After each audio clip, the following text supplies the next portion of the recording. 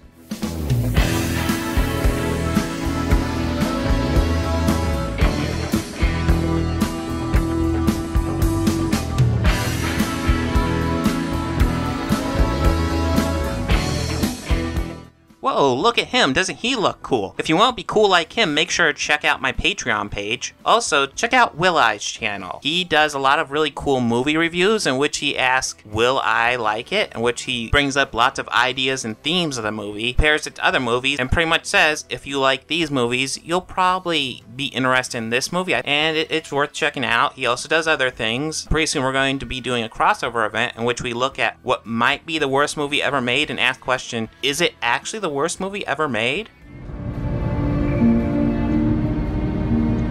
Take us to the next grid point. But there's no trace of wreckage. And the energy signature stops here. Just keep looking. If you're a fan of my channel and the content I produce, please make sure to visit my Patreon page and become a patron. If you sign up there, not only is there the option to become a producer, if you contribute a little bit more, you'll get your own title card with your name or your handle or whatever you want listed, as well as a website or anything like that within reason that you'd like to promote.